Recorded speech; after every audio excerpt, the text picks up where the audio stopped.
Hey, it's the Productize Podcast. I'm Brian Castle.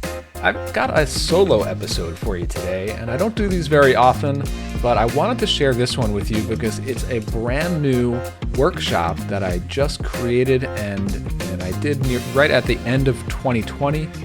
And it's called, What Does Productize Really Mean in 2021? I've been writing and talking and teaching about the concept of productized services since I think I started around 2013. Of course, I've been self-employed for more than that time, but the idea of productized services really started resonating with me around 2013. And I launched the Productize course and community in 2014, and it's gone through several versions since then. And it continues to be a very popular concept, especially with consultants, freelancers, agencies, client services. But my experience with productized services has changed a lot. I think the concept has evolved a lot in the last couple of years. And so in 2020 and here in 2021, I have new ways of thinking about it and talking about it. And so that's why I wanted to put together this little mini workshop. And, I have some new insights around what productizing actually means. So that's what this is all about. I hope you find it helpful. I'm going to go over 3 key ideas. So without further ado, here is the workshop on what productizing really means in 2021. And we'll be back next week with more episodes. I promise it won't just be me solo on the mic. But I hope you enjoy this one. Thanks for listening.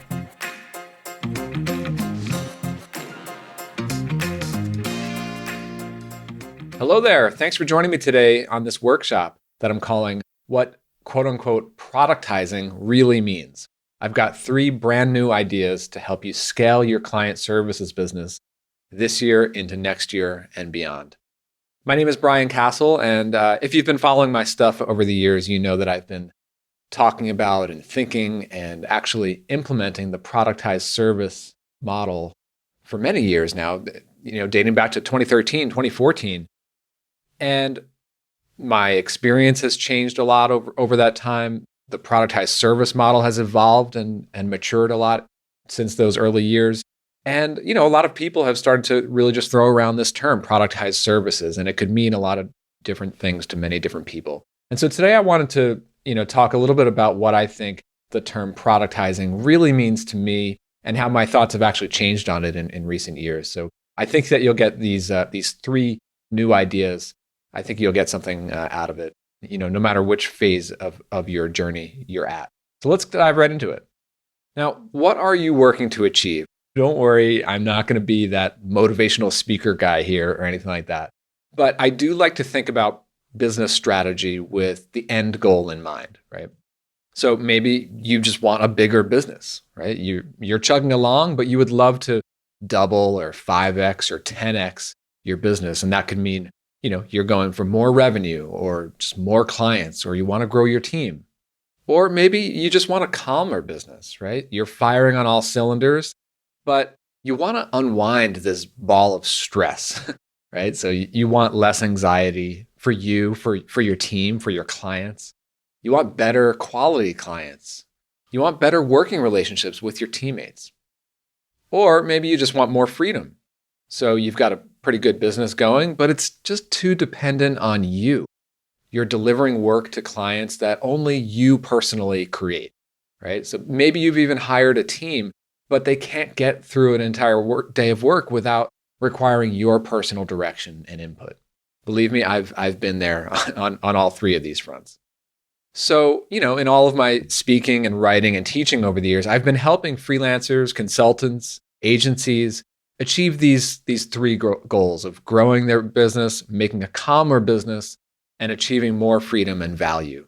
And usually I talk about those things in the context of quote unquote productizing your service, and also around like building great processes. But really the core of what I'm trying to share with you boils down to a very different word that also starts with P. That's predictability. When you achieve predictability, you have your pathway paved for you. So what if you could make sales and marketing processes so predictable that you know exactly how to double or triple your leads without hoping for and relying on word of mouth referrals? I'm going to show you a key idea today for making your sales process more predictable? And what if your service operates so predictably that you could onboard 5 times as many new clients each month without sacrificing quality or burning out you and your team? Today, I'm going to show you how making a new client onboarding process more predictable can make a massive impact on your business, probably a lot more than you might think. And what if your team could carry out your processes so predictably that you never even need to double check that things are falling through the cracks?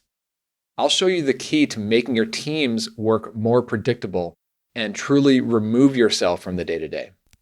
Just a minute to tell you about Productize. If you're sick of the client services treadmill, well, there's a better way, a productized service. That's why I built Productize. It's a private community and training program for people like you and me. We're operating a client services business, and we're scaling it up using the Productize service model. Join our private Slack, our private forum, and get matched into your own small mastermind group with other members. Give and get honest, constructive feedback to grow your Productize service business this year. Plus, get access to my Productize course, which gives you everything that you need to start, grow, and systematically build your Productize service business. The best part about becoming a member? No ongoing subscription. Purchase once and you get lifetime access to everything. Go to productizecommunity.com for all the details. And right now you can get 10% off by using this special URL, productizecommunity.com/podcast. As you may know, I'm Brian Castle. Twitter is probably the best place to connect with me. Most of the time I'm CastJam over there. Now as I said, I've been teaching freelancers and agencies how to productize their services going back to 2013.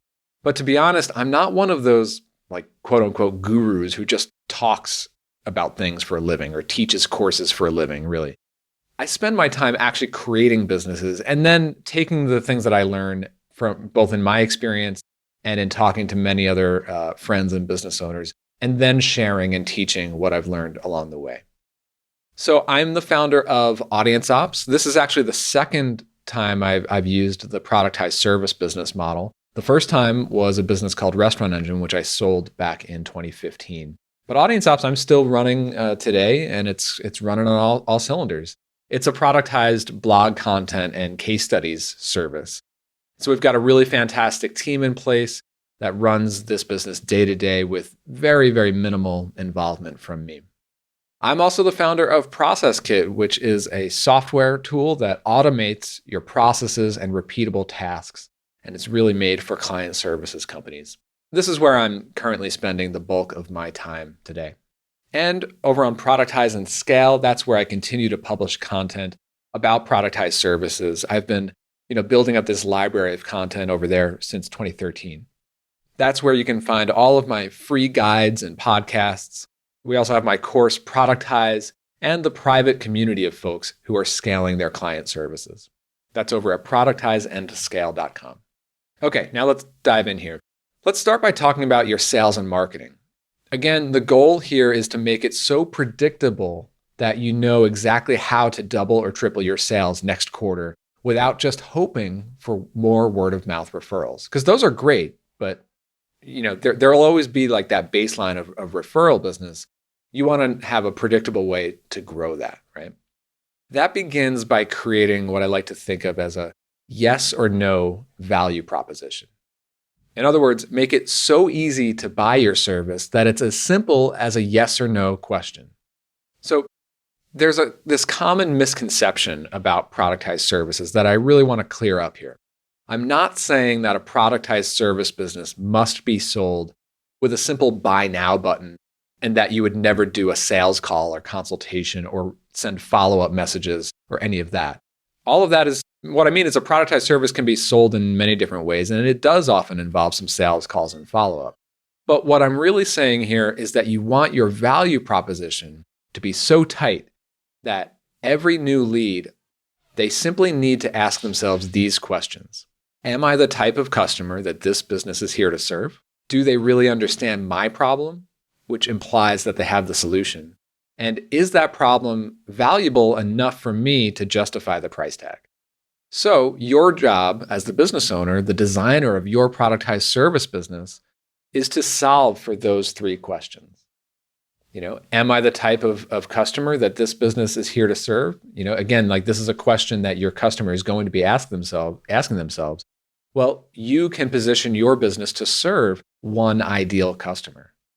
They're going to ask themselves, does this business understand my problem as well as I do? Well, you can choose a problem where you have some insider knowledge and some experience. And of course, they're going to ask themselves, is solving my problem so valuable that it justifies the price point? And so that's where it becomes your job to form the best possible all-in solution and simplify the pricing and the scope. So the results of moving in that direction is, number one, you can have a more predictable sales conversation, which means that's easier to streamline, easier to automate, and even easier to delegate to a sales team. And it also gives you the ability to actually do marketing. You're not relying on just random word of mouth referrals anymore. You know the ideal type of customer who is most likely to say yes. And that means that you can start to optimize and start to do the types of activities that would get you in front of more of those types of customers who have that higher likelihood of saying yes to your yes or no value proposition. All right, next, let's talk about your new client onboarding process. Now, I'll be honest, this is an area of business operations that I am just obsessed with because I have seen firsthand the incredible impact that it can have when it is really dialed in. So in my business audience ops, when we made the improvements that I'm about to show you, we saw our customer lifetime value more than double, and it kicked off a whole new wave of growth for the business. So there are three keys to a better new client onboarding process. One is to have a single client intake form. That's where you can gather all the pieces of information that you'll need in order to move things along smoothly with every new client. I tend to call it a getting started form. You can call it whatever you want. And we show it right on the next page that a client sees after they've purchased and signed up for our service. So you could use any form builder tool on your website. You could even use ProcessKit to handle your new client intake forms. Now, what you include in your form really depends on what you need to get from your client, whether it's asking for access to their website or asking for assets or information or anything else. And that brings me to my next tip, and that is to solve for the common client issues before they even happen, right? Because over time, you'll learn and observe what types of things tend to go wrong in the course of your client engagements. Sometimes things get so rocky that it results in a client canceling or not renewing their service with you.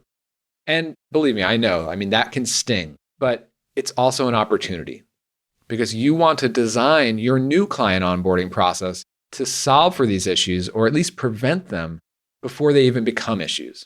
So here's a few real world examples that we've done in our new client onboarding process over at Audience Ops. First, we realized that, one of the things that we realized was that we were sort of like rushing to get the first content delivered to clients. So we built in an extra week into our standard onboarding schedule.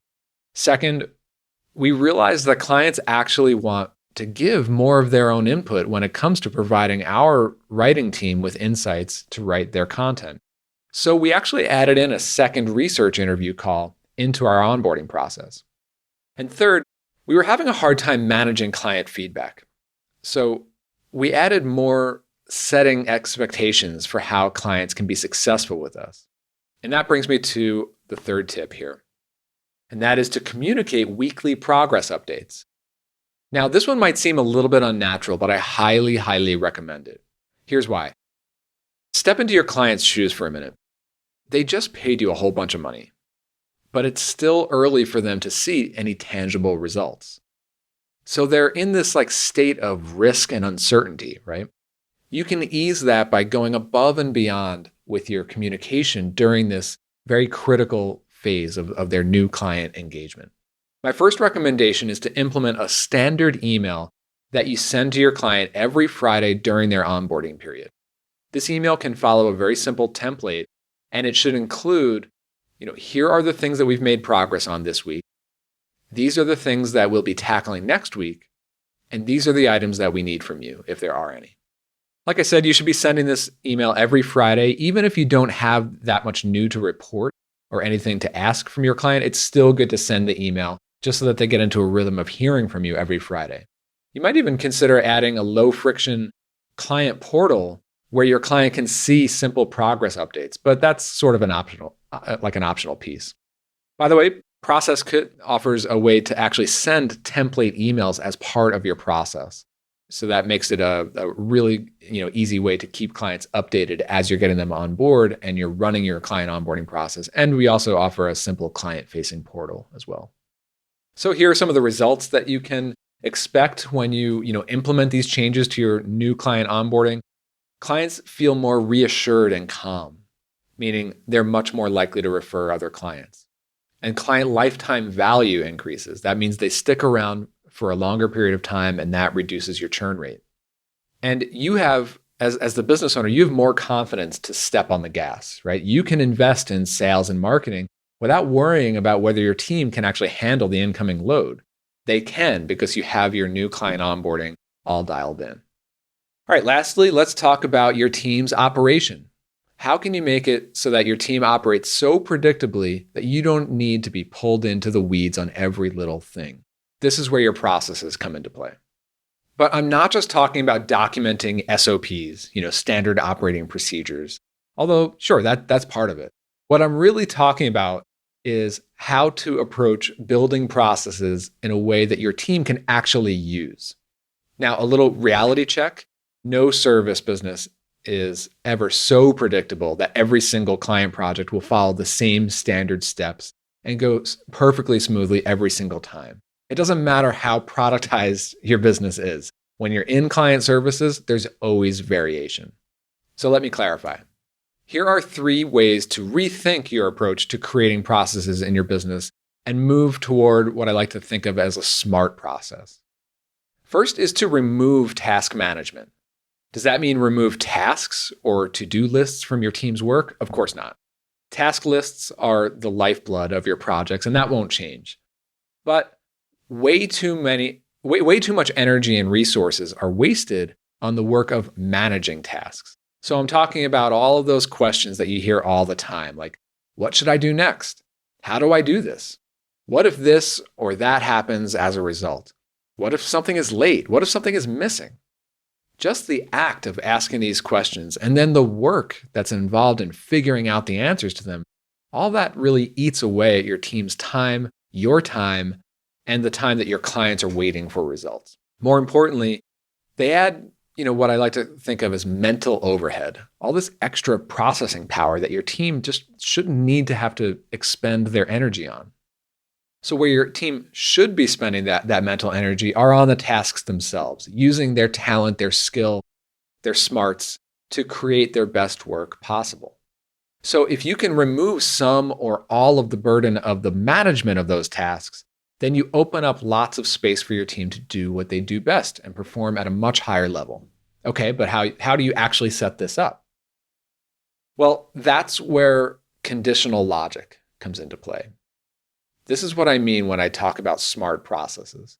Conditional logic means if this, then that, right? Your processes can and they should account for all these if this, then that scenarios. You probably have a lot of those decision trees in your business. So rather than your team constantly having to stop at every fork in the road and then ask you, what should I do next? Your smart processes should handle that logic for them. You can design your conditional logic around many aspects of your service. So some examples could be, you can use attributes of your clients. So maybe like which plan did they purchase from you, or which region are they from, or which CMS powers their website, whatever it may be in your service. That information can determine which parts of your processes may apply in which situation. Or you can do the same for the projects themselves. So as your team is moving along, they can input data and then the subsequent tasks adjust accordingly. You can use dynamically calculated due dates that are relative to one another. So for example, start the next task 3 days after the previous task was completed. Or if the first task was delayed, automatically push back the timeline of future tasks. Now, you could document all these different scenarios in your static SOP documents, those standard operating procedures, but that can be really hard to follow. And again, it just adds a lot of mental overhead for your team. So that's why we ended up building Process Kit to automate all of that conditional logic in your process. So let's talk about results. When you move to this smart processes approach, your business becomes a lot less reliant on you, meaning you as the business owner can focus on growth and other projects. Your team is a lot happier. That means that they're doing their best work consistently, and teammates stick with you a lot longer. Of course, your business can deliver much more consistent results. That means consistently happy clients, and it fuels more marketing, more word of mouth, and growth. So that's all I got for now. Thanks so much for tuning in. Again, I'm Brian Castle, and the best place to connect with me would be over on Twitter. I'm at CastJam, or you can reply to any of my emails that you receive from me. If you found this sort of stuff helpful, then you are probably a lot like our customers over at Process Kit, who use Process Kit to power their team's processes for their client service. You can learn more about that. Check it out over at processkit.com. Finally, of course, if this stuff resonated with you, then you can find more guides, my podcast, and our private community, and the Productize course over at productizeandscale.com. Thanks for watching.